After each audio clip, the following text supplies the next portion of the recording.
Welcome, folks, to our first event of the year. My name is Ziad Abdelnour. I'm President and CEO of Blackhawk Partners, and I'm founder and chairman of the Financial Policy Council. For the newcomers here, let me tell you a bit about the council. We've been in business since July 2010, so we're going into our 8th year. We have 22 sponsors, corporate sponsors, and the list is only growing. We have held around 42 events, about every single asset class you can imagine. And we have around 200,000 to 300,000 active followers on social media. And around 10,000 to 15,000 visitors a day. So we're getting there. What's the message, really? Who are we? Why do we do these things? We're here to find solutions, basically. Solutions to problems around us. Mostly issues that affect your pocket. We're not talking about immigration, foreign policy, or anything like that. We're here trying to build a group of very well-educated people who understand the wealth creation process and who, in due time, will all become millionaires and billionaires. We want to create an army of millionaires and billionaires. And to be able to do that, you have to be very well educated and differentiate the wheat from the chaff. We're looking to gather independent-minded people, very opinionated people, backed by real facts, and having them network together and make money. There's nothing more lethal than being educated and having money and creating wealth. Nothing can stop you once you get there. Just to give you an example, if you look at the last presidential elections, they were backed only by 128 families, PACs, and families who basically raised all the millions for all the presidential elections. So think about it, if we can gather a group of 5,000 to 10,000 people like that, how dangerous you become. You've got to be relevant. If not, nobody cares what you say or what you do. I'm really happy you guys came in here despite the circumstances. You're true warriors. You want to learn, you want to network, and you're all eager to make a lot of money and create wealth. And it shows by your presence here. I like people who are very intense, who are very competitive, who want to make a difference, who want to kick ass. And that's what we're here for, to make an impact. Enough talking and crap and non-profit. They talk about, theories. There's a specific group of people that matters to us. And these are the people that matter in life. And I want you to remember this for a long time. Forget about the professors, the academics, the lawyers, the politicians, the economists. They know crap because they don't have skin in the game. Anybody who doesn't have skin in the game is irrelevant. His opinion doesn't even matter. Who cares about their opinion? They have no skin in the game. They're pontificating. I'm going to give you an advice. What is your advice worth if you have no skin in the game? If you're not taking risk, if you're not a risk taker? Unfortunately, here in this country, we have lost this edge. I think it's coming back again under the Trump leadership. But we've lost this edge. I'll tell you, when I came to this country a number of years ago, the sky was the limit. You could do anything you want. You could dream anything you want. Wall Street was different. The age of greed, yeah, greed is good. I'm not saying greed is good, but there was an incentive. Today, kids graduate from college. They're happy that they have a roof on top of their head. They're happy they have their pathetic little job. I'm happy. I'm fine. Thanks, Dad. I have a job. not, I want to be a billionaire. How can I be a billionaire? Today, if you use the word capitalism, wealth creation, you're evil. There's nothing wrong in that. We have to get rid of this. There's nothing wrong in making money, because the only way you're going to employ people is by making money, by making a profit. If you're not making a profit, you cannot employ anyone. You cannot give to charity. You cannot do nothing. You can empower nobody. It's all about empowerment and wealth creation. And the Financial Policy Council, I don't want to bore you with details, but this is really important. This is why we're here, not just to listen to conferences. Listen to conferences is we're going to talk about things to educate you, to empower you, to make you smarter. A lot of people in the government don't want you to be smarter. A lot of people in corporate America don't want you to be smarter. Don't want you to be independent. They want you under their thumb. They want to control you. I'm not paranoid. I know what I'm talking about. I've been there. And I want to transmit this to the future generations. And each one of us should do this. Be voiceful. Be aggressive. Be brash. Say what you want. Do what you want. Stop being, you know, a lot of you guys in here are like that. So I'm not saying that. So that's what the Financial Policy Council is about. It's a club of wealth creators. It's a club that's going to empower a lot of people to become very wealthy, to bring about change, to make an impact. Make a damn impact. If not, your life is worth nothing. Nothing. First, I want to thank the board members and the board of trustees who have sponsored those events and have been incredibly supportive throughout the last 7 years. Please stand up for big applause.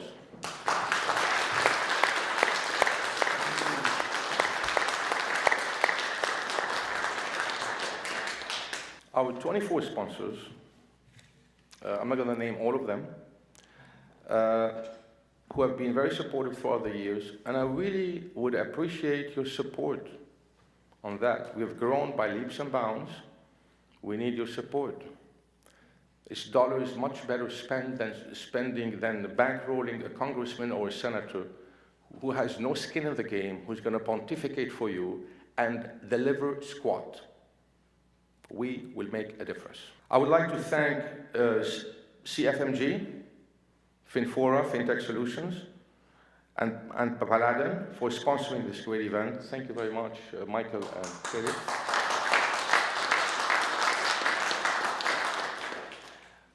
Before we start the event, the panel, the discussion, we also have an entrepreneurship award, which we give every month to an entrepreneur. We love entrepreneurs. We love people who skin the game. We love risk takers.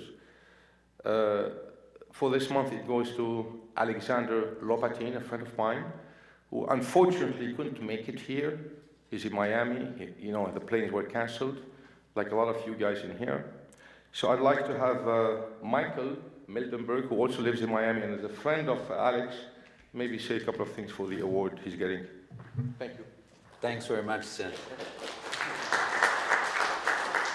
So my name is Michael Mildenberger, and I'm the CEO of Finfora, and I want to thank Ziad and the council of awarding Alex with this award. Alex became a really good friend of mine, actually, and he's doing one of his first ICOs on our platform, actually. So we're very happy to work together with him. It's been great, and he's definitely one of the leading figures in making the change in the financial industry. So thank you very much.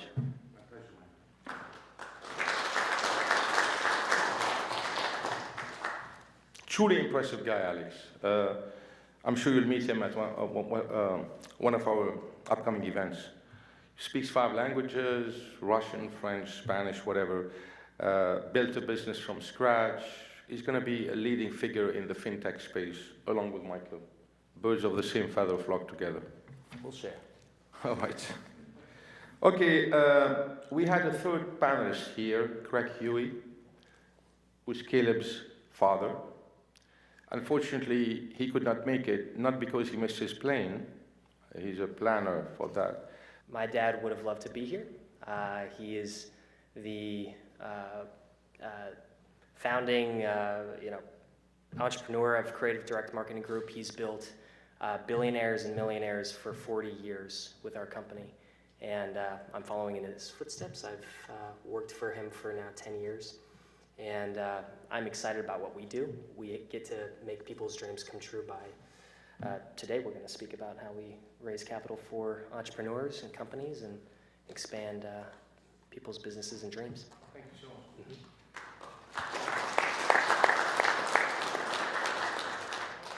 Okay, so as a panelist here, we have two panelists, Caleb Huey, who just spoke, along with Michael Mildenberger. So without further delays, let me tell you how this works here. So I'm going to ask Caleb and Michael a number of questions, trying to grill them as much as I can.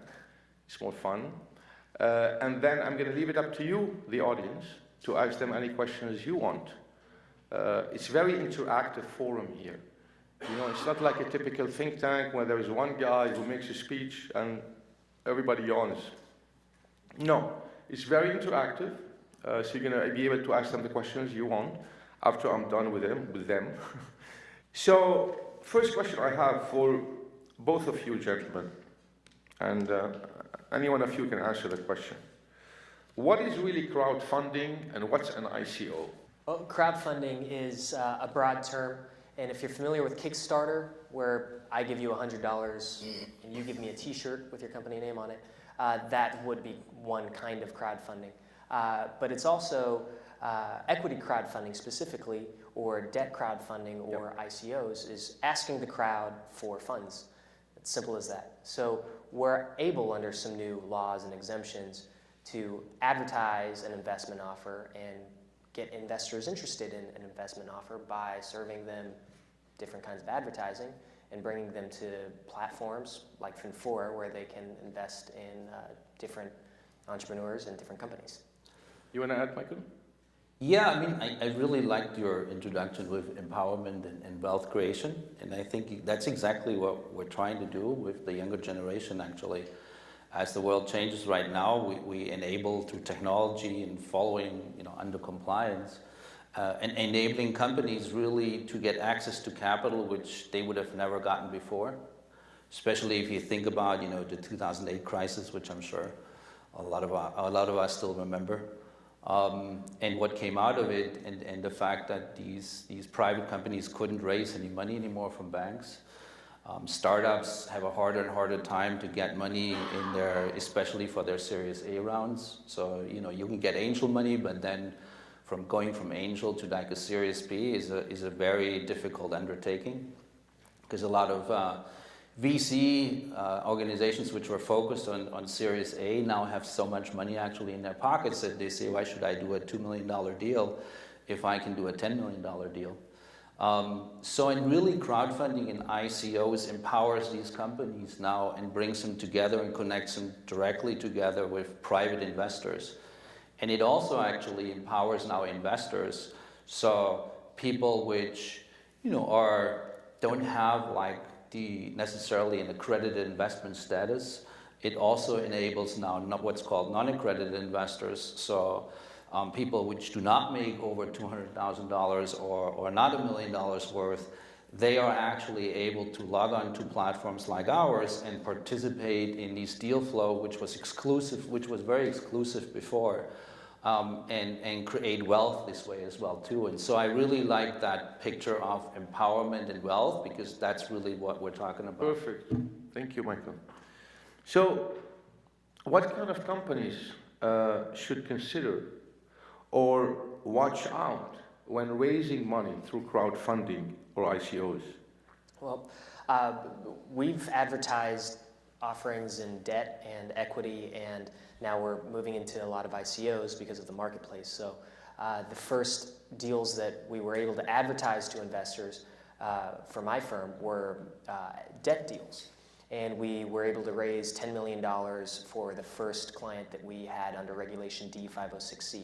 We sent out direct mail pieces and We advertised digitally to accredited investors and got them excited and interested. This is right after the financial collapse, so the real estate market had tanked. They put together this real estate fund to buy up a lot of assets. They were able to easily then generate $10 million into this fund through this advertising offer that showed a great potential return for the investors. It got them excited. And then we began getting equity offerings for tech companies, for products that wanted to expand, and now the ICOs. So it really is for any company that's looking to raise capital for expansion, whether it's debt, equity, or now tokens. Mm-hmm. Yeah, and I mean, there's like, if you look at, you know, the field of, 99% of all the companies in the United States are, you know, small and medium-sized businesses, including the startups, obviously. And that's the backbone of the economy at the end of the day. It's not your HP and IBMs in this world. It's, you know, these 99% of the businesses, they supply over 50% of the workforce in the United States. And they get ignored a lot of times. And that starts with, you know, like a brick and mortar company, which he goes to work every single day, and he has an air conditioning business, and now he can't buy another, you know, the truck for his business, right? Because the bank just doesn't give him money anymore.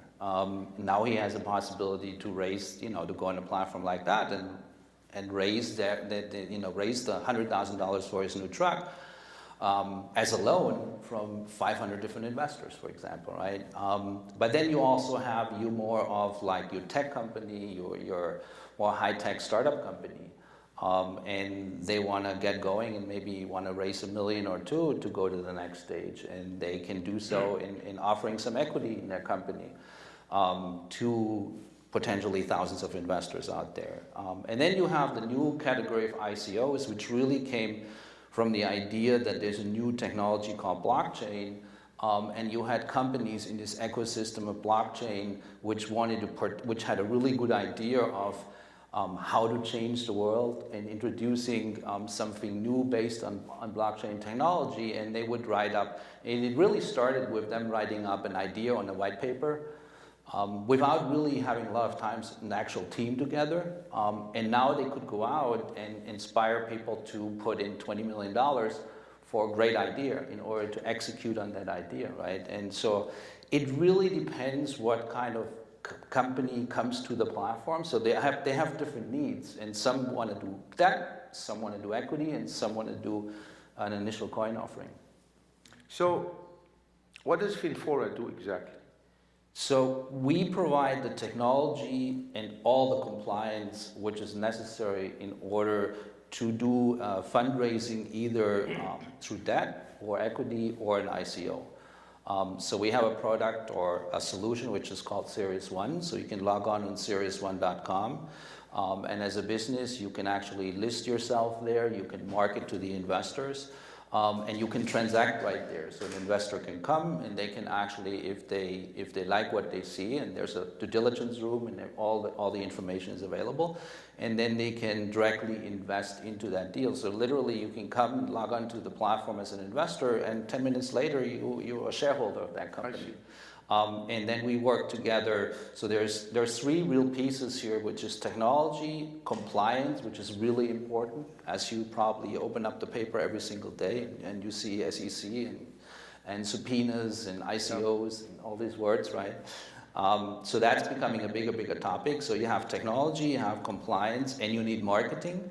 And we don't market the deal actually. So we work together with Caleb and his organization to actually, where he takes that deal and he actually has all the tools in order to market it to accredited or non-accredited investors. Yeah. Caleb, what type of marketing advertising do you usually do for investors? You know, specifically, I know marketing advertising is a very broad term. Yeah, you know? yeah. So our company, we have an agency called Creative Direct Marketing Group. We have a small staff. We're about 20 people. We have account executives, copywriters, media buyers on staff. We specialize in direct response marketing versus image advertising. Image advertising would be branding. It would create a feeling for you. Our advertising is direct to the consumer. It highlights the benefit. It has a call to action. And we're targeting audiences, niche audiences, and in this case, when we target an investor, we work with a lot of big data companies to find the right kind of information about that investor, to find what they're interested in, how they respond to things. Do they respond to things via Facebook ads, or do they respond to things via direct mail, or do they respond to TV commercials? And then we put together those different media, and then we target the people that are inclined to respond that way. So once you get somebody to click on, let's say, a Facebook ad, we would then send them to a platform like Finfora's, where they can invest in that company. So we create all of the advertising, we do all of the targeting, so we write all of the ads themselves, and we figure out how to target the right individuals, and then we would send them, in this case, to Finfora. Yeah, I mean, I always compare it to we know Uber and we know Airbnb and these organizations, and they wouldn't exist if we wouldn't have this, right? Yeah. So that's a fact, and so all mobile phones and apps, and now we're going in the next generation, and so it's similar in the financial industry. We are getting to a point where we have the tools from a technology point of view, and we have the regulators finally starting to work with us as well too, in order to actually enable that change which takes place in the financial industry, which we saw in other industries like the transportation industry, like the hotel industry, like the music industry, for example. Yep. And then you have things like I remember in the music industry when it first started Napster, right? And they shut it down because it was the Wild West.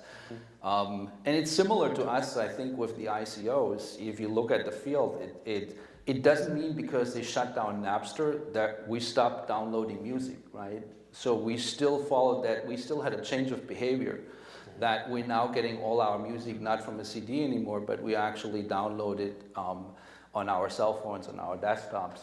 And it's exactly the same thing happens in the financial industry right now, where we now have tools in order to just do things very differently and interact directly with each other rather than having somebody in between. Okay, so what makes you different than other ad agencies? Why are you specializing in Jobs Act, equity crowdfunding? Well, other ad agencies, if you think of a branding agency, they might put a billboard up with somebody smiling holding a Coca-Cola. Mm-hmm.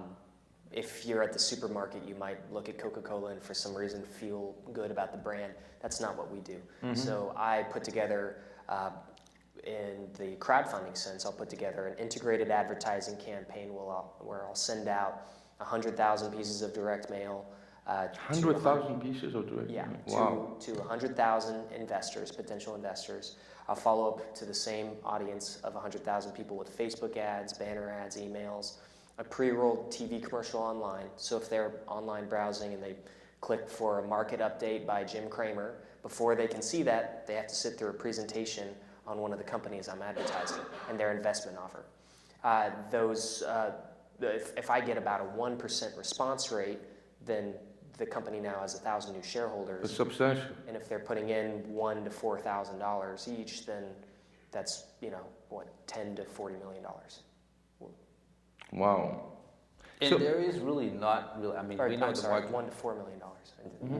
We know the market pretty well, and there is hardly any agency out there like Caleb's which actually can provide that service. So you have tons of other ad agencies, but they're not focused on the financial industry that way, and not on this new way of actually raising funds. So that's the reason why it's very rare that you find everything we do is measurable as well. So we don't throw spaghetti at the wall and hope that it sticks. When we do a campaign, we measure how many clicks we're getting, but also how much money people are investing. Because if we get a lot of people investing $500, it costs a lot to actually transact that person, and it costs a lot to acquire that person.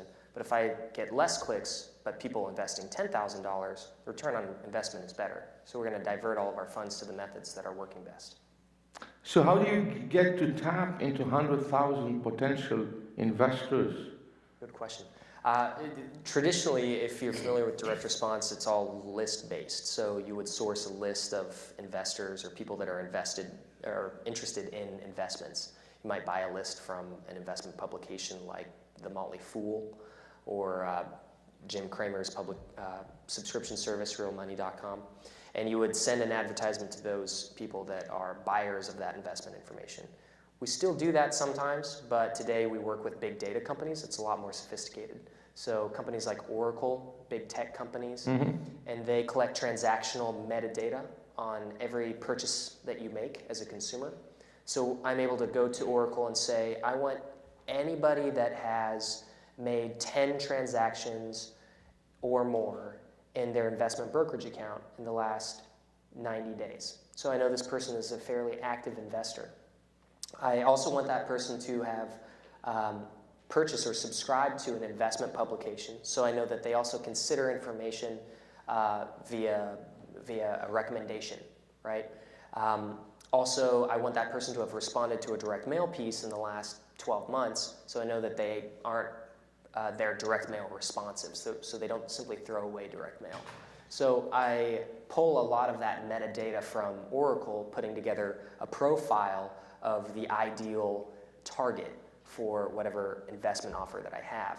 I can pull other purchasing decisions based on what kind of product or company I'm advertising. So if they are a retail company raising capital, I can pull different metadata based on people that are interested in the retail sector. I can pull different metadata for people that are interested in tech, so on and so forth. So instead of going to 100,000, I don't know, just an idea, why don't you go to the ultra high end, the ultra super super high net worth investors, like maybe 5,000, each one of them have a net worth of $10 million and more? I do that. Good. So good to disclose this. What we've been speaking about is under one exemption, the regulation A+, allows you to advertise to non-accredited investors or everyday people to invest, and you can invest $500 or $1,000. The ultra high net worth under regulation D506C, which allows you to generally solicit accredited investors or high net worth individuals. Those campaigns, they do take a little bit more manpower because a high net worth individual is going to be more skeptical. They're not going to make as much of an impulse decision. They're going to probably consult with a few people before they make a decision. So it's more of a lead generation process where you get them interested, they raise their hand, you get to talk to them, and then you need to sell them. And it becomes a process where you have to sell them on a $1 million investment instead of an impulse decision across a large basket of investors putting $1,000 in each. So when you go in a campaign, what's the lead time? What's the sales time to go from, initiation to closing, executing on a deal? That's a good question. Every deal is different, so of course. I don't have a very specific standard question. I've understand. Yeah, but in general. Yeah, in general, it takes me 60 to 90 days to create my advertising. To create it, I see. Yes, and then once I disseminate that advertising, it might take another 30 days for all of the response to come in. Online advertising, I might target people for that 30-day period, so you might have people responding there toward the end of that 30 days. Additionally, if they're put into a sales process, that will take longer. So if we're doing the lead generation to the ultra high net worths, that process will take longer as well. So you guys work very closely together, ICO, crowdfunding. How do you really interact? I mean, how do you make the maximum impact together with an investor you have identified or a group of investors? Yeah, I mean, the where people don't realize, so I mean, it goes back like to the good old times when we first had e-commerce popping up. Yeah. And just because somebody puts a .com page doesn't mean that now you can sell your product. So people realize that there, and some people are starting to realize that here in our space now too. Just because you list on our platform and you completely comply, and it doesn't mean that all of a sudden you get the investor traffic you're looking for. True. And that's where we interact with each other. So, meaning we get the deal coming in. We'll make sure that we do all the registrations with the SEC. And it depends. You can file under different rules and regulations. For example, we are one of the few companies which holds what's called a crowdfunding FINRA license. So there is, I think, close to 30 companies now in the United States which hold that, and we're one of them. And so once that's all done, then they're ready to be listed, and we make sure they have all the materials and their placement memorandums and all these things. That's when then Caleb's work really starts, right? So then we say, okay, we are about to go live, and then Caleb can take that information and then he can put the right package together depending on what kind of investor community you actually want to target. Is it accredited investors? Is it only going to be US? Is it going to be outside the US as well too?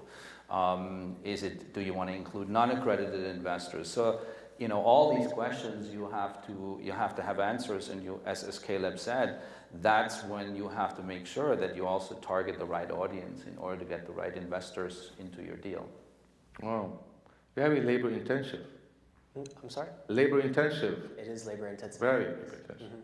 But we handle all of it from start to finish. So our process actually, when we work with a client, we sit down and we have a creative session and we brainstorm and we ask probing questions of the client. We draw out the information that we think that is going to be attractive to the investment audience. Mm-hmm. And then we put together all of that creative and the copy, the words for the advertising. And we submit it, and once they do approve it, we go live.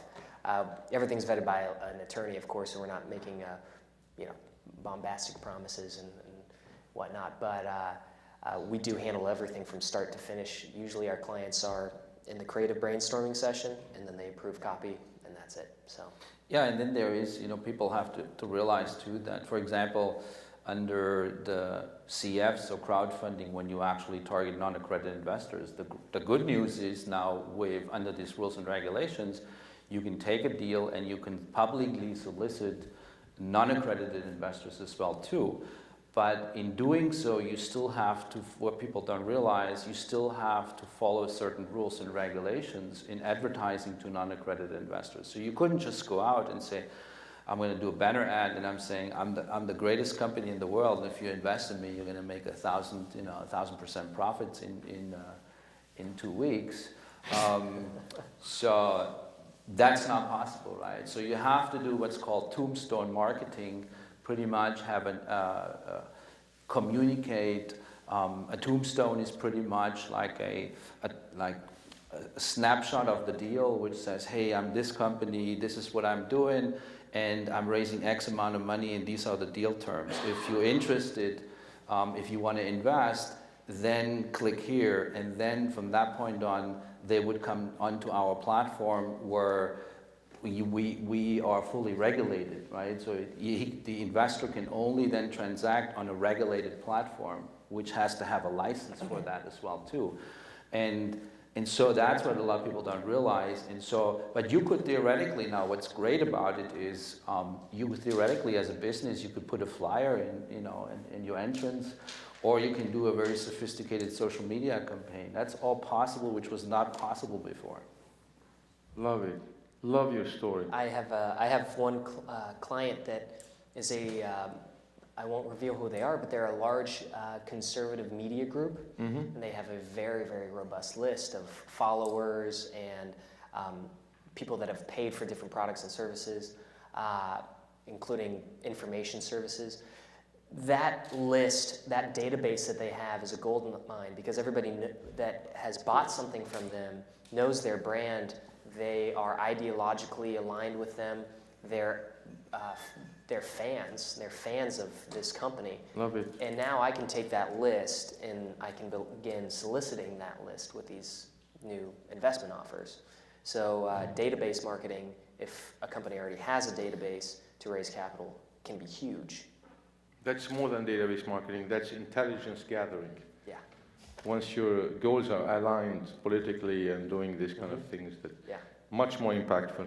Okay, listen, I mean, you have won 84 awards. Mm-hmm. How the hell did you do this? What for? I mean, this is very impressive. I've won probably a dozen awards. The rest are my father's. Yeah, I mean, the group, your family. My company has won 84 awards, and we've done that. My father got his start advertising investment newsletters. If anybody's familiar with Howard Ruff and the Ruff Times, he launched that publication. We did 60 million pieces of direct mail over the tenure of that client. That was probably over 2 decades. We helped launch the Motley Fool. We helped launch TheStreet.com's premium service with Jim Cramer. So we've done a lot of advertising campaigns for a lot of different institutions and a lot of different companies. So we'll win an award for our creative strategy. We'll win an award for a specific advertising piece that ends up making a lot of money for a client. So we've won awards really in every category: television, direct mail, digital advertising strategies. I just won an award last year for the best investor relations campaign for a public company acquiring new shareholders. It's awesome. So different categories, 84 awards. Yeah. It's fantastic, Micah. All right, guys, it's time for your questions. Jay Salzberger, I do a little bit of mathematics. Do you still recommend that people read how to write advertising copy that sells? I would, yes. That's a great question. I love a lot of the classic books in direct response advertising because the principles don't change as the media does. So we apply direct response advertising copy principles to Facebook ads, and they work better when we do that versus general editorial copy. So yes. Hi, my name is Barry Monet. A lot of good stuff, and I'm involved in a project right now with a partner here who are entering the space. And I have 2 questions for you. Number one, obviously you fill the important roles of marketing as well as the broker-dealer and the platform. What about compliance? What are you doing on that aspect? Do you partner with a law firm, or do you have somebody specific, or are you actually doing that? Yeah, no, in our case, we're actually doing it, yeah. Really? So, yeah. So we doing the compliance in-house. We have a broker-dealer license. We communicate with FINRA all the time. So when a deal comes in, we are actually the ones which register them under certain exemption, depending on what investors they want to solicit, actually, right? Non-accredited investors versus accredited and so on. We help them making sure that the PPM has all the right risk disclosures, so we want to make sure that there is no pitfalls. So that's very important, especially when you now look into the ICO world. We're one of the first ones here in the United States and advocated this for like the last half a year. Just because you think you can do an ICO does not mean that you can ignore the regulators, right? And they're paying dearly for it. And you will probably, in my opinion, these ICOs which come online, they might still in 2 or 3 years have to deal with the regulators. So our advice is, if you want to raise money through an ICO, also do it in a compliant way. So come to us, and we can take care of the compliance. It's not rocket science, So you can register it just like any other. There's just like any other private raise. One other question concerning that with the SEC. So they're not very fond of ICOs these days, or even using an equity type offering. So I understand they really would possibly more be in favor of a debt type product. So what's your feeling on that? In terms of, it depends on the company, of course, but it seems that the debt products are getting through easier through the SEC than ICOs and equity. Well, I don't think there's a difference in terms of getting it through the SEC. I think there's not really a difference between debt and ICO. People just need to understand that they have to follow a certain process, right? And the process is pretty much the same for a debt offering than it is for an ICO offering. And so why wouldn't you follow it, right? So for example, if you do an ICO and you have a white paper, you need to now, if you want to do it according to the rules and regulations, you take that white paper, you embed it in a PPM, you disclose the risks, because you're selling eventually, you're advertising your deal to investors, right? And there needs to be some investor protection. I mean, we saw a lot of ICOs where bad actors came in and they ran with the money, right? There was a Jesus coin, I think, and they ran with it. So, and all of a sudden, there's $500 million and nobody. So the news every day. I know every day. Some subpoenas, some issues of the ICOs, etc. So yeah, I mean, it's not necessary to do that, right? So you need to make, like for example, in an ICO, in a PPM, then you need to disclose that, hey, if you then have a token in your hand, right, as a result of the ICO, you might not be able to sell that token anywhere, right? Just because people think, oh, I have this token and now I can trade it, and I can trade it in markets. There is no guarantee that you can do that, and you need to let investors know. Now, the likelihood that you're not going to be able to trade that token is very low, but there is a chance that you cannot do it, and so you need to disclose that risk. And so it's just an example, right? So there are specific risks attached which you need to disclose with a debt deal, also with an ICO deal, and you just need to know that, and you just need to follow it, and that's what we do. Thank you, Michael. So first, how do you onboard a client onto your platform, and how long it takes to really see the money raising, and what's the cost associated with raising the money with your platform? It's $1 million for every deal. No, just kidding. No, so when we onboard the client, I mean, you need to make sure that you get all the information from the client. So on the onboarding process, you know, it takes a little while in terms of getting all the information from the company. That's actually the hardest part, that you can get all the info from the company. So it can be done in 24 hours, but a lot of times companies need like a week or 2 or 3 to really gather all their information properly, right? And then you need to put it in a proper format, meaning that you need to put it in a PPM format and so on. So to answer the first part of your question, onboarding of a client usually takes like 3 to 4 weeks until you have everything ready to go, and you have all the media as well in the pictures, so you want to make them look good on this landing page and everything. The registration you can do simultaneously, so the SEC registration usually doesn't take longer than 3 or 4 days, right, once you have all your material done. And then you can really go live with the deal. And then really, you know, that's where we hand it off to Caleb, and you heard what the time frame of Caleb is. So realistically, if you start doing a deal, you need to, in a money raise, almost like in a traditional money raise, it still takes you like 2 to 4 months, you know, to actually have a successful raise from the time you actually started. Have you ever taken an assignment and failed to raise the money for any reason, or and if yes, what's your percentage, success versus failure? Yeah, I mean, we had a couple of cases, yeah, where they hadn't been able to conclude the raise, and I think it's really the awareness that people have to be aware. You need to have a professional marketing person taking your deal and marketing it to the right investor community. So but what's the main reason why you cannot raise money for an assignment if that is the case? Usually it's from management, or lack of marketing, or lack of what exactly in general? No, I don't think the deals which failed on the platform were not because there was anything wrong with the deal itself. It was just that they were not willing to invest in the awareness of really investing in the marketing in order to drive investors into the deal. So it's the old, like I said, it's the old thing, just because I have a .com page doesn't mean I'm successful. I could have the greatest business in the world if nobody knows about it, you know. Okay. Yeah, my previous question was, how do you charge the client? Oh, how do we charge the client? Yeah, so it's usually, we usually charge an onboarding fee, and then we take a certain portion of, a certain percentage of the actual money which is raised on the platform.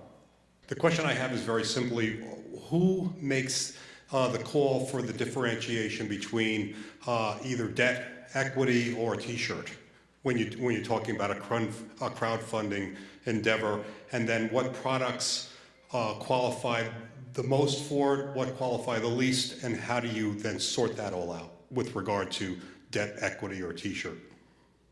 Yeah, I mean, we have internally a team which takes a look at these deals. So we come out from the broker-dealer world, and so we go in there and we look at, you know, the basic criteria, management team, possibility, like do they have a viable product or not, these type of things. And then we make a decision, and then we look and give a recommendation of, hey, you should maybe organize your raise as a loan versus an equity, or try an ICO.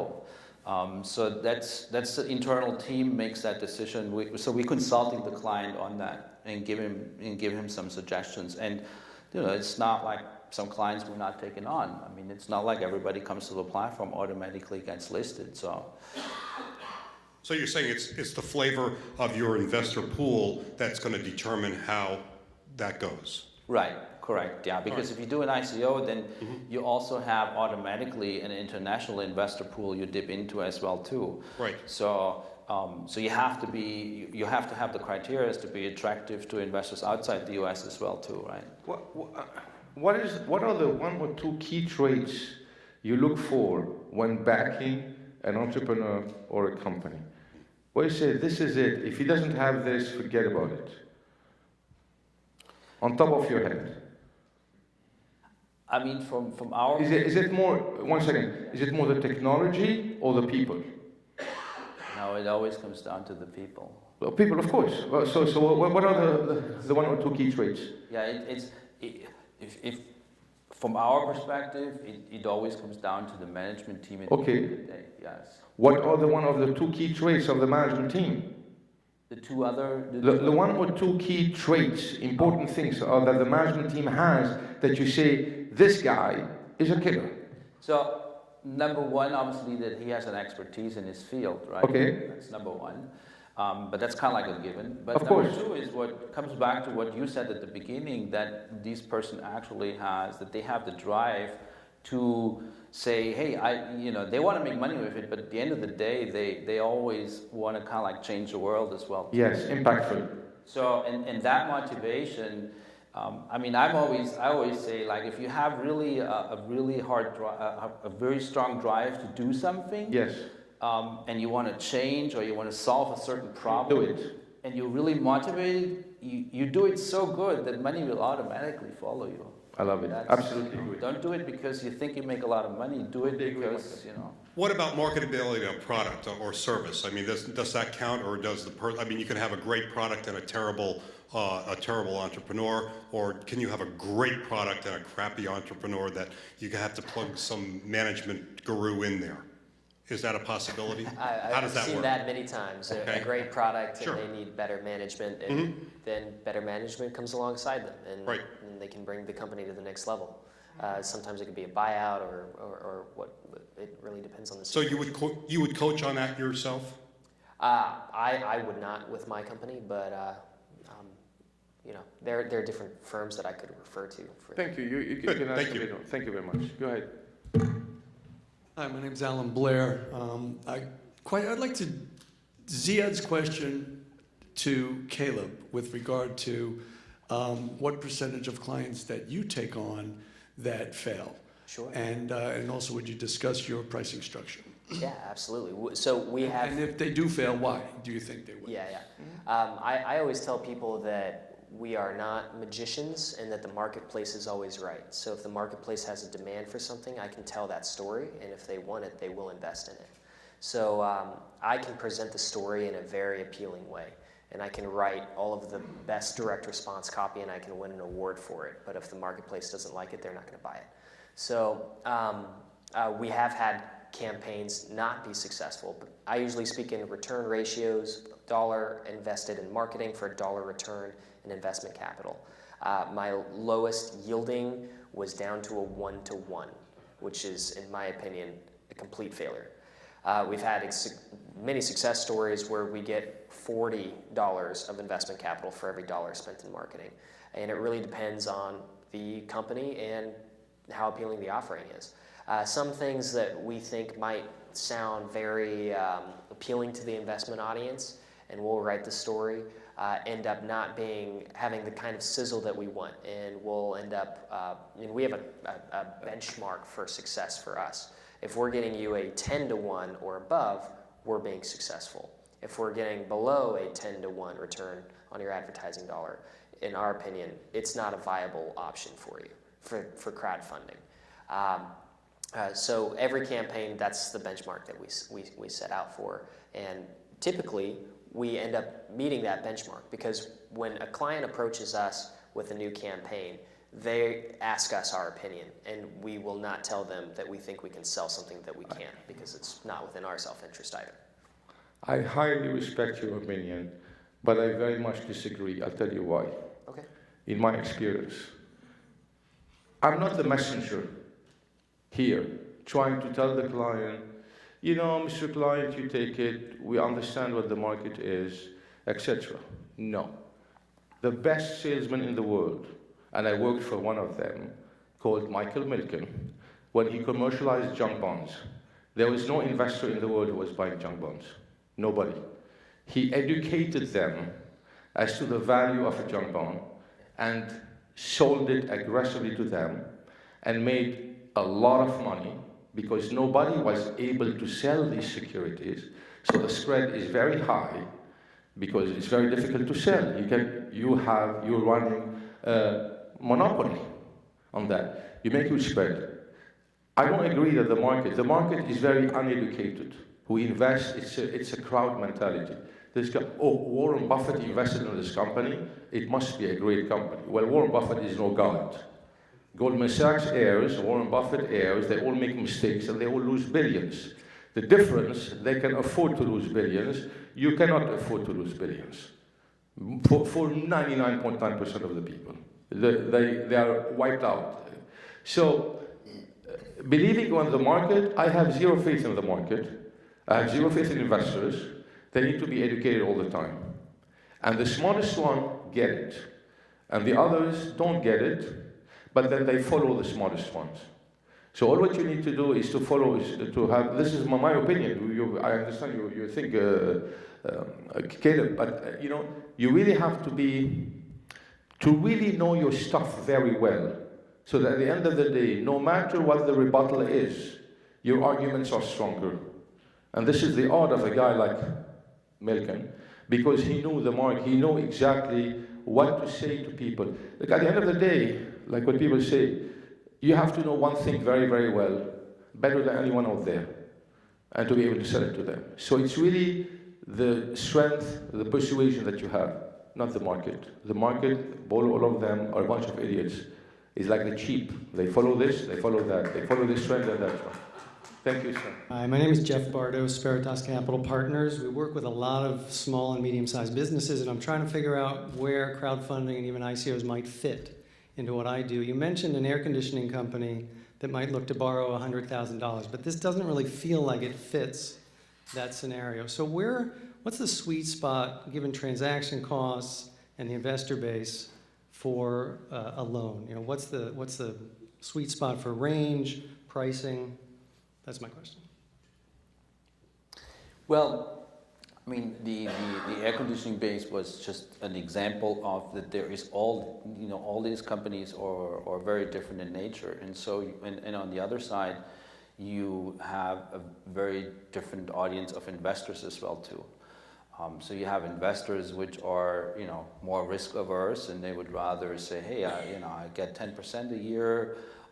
That's great, versus other investors say, I know I can lose all my pants, but maybe that's the next Google, right? Yeah. So it really depends who you're dealing with, and it's not for us to judge on the platform that one is better than the other, but you have to kind of like fit them into certain categories. So there is a justification for small businesses, and they organize it mainly as a debt, and they substitute that void of the bank, right?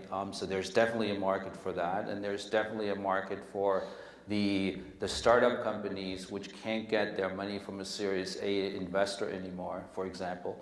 And by the way, I mean, if you invest in a startup company, people need to know like 80% of the startups fail, right? And it comes back to your point as well too, that even the most sophisticated organizations, I mean, if you take the big VCs, they have super sophisticated people which do analysis all day long, and they have 8 companies fail, Yeah. So you can't beat that as a private investor. So you just have to be aware of these things and then just So you have different categories of companies, and you have different categories of investors, and it's really, and I think what Caleb does as a great job, he's able to match these audience with each other, so they find each other, and that's really why he's so successful, I think.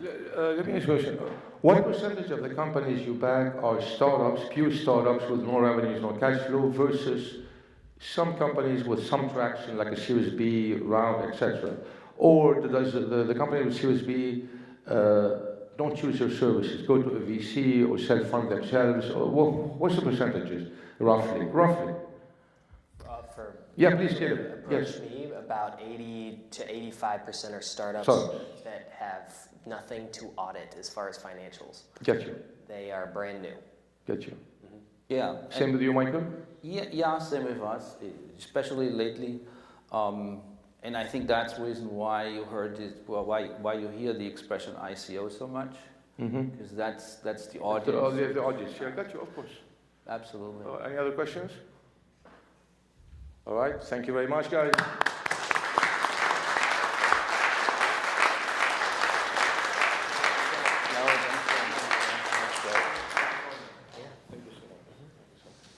Our next event is April 5, mark your calendar. We're going to talk about family offices, how they invest their money.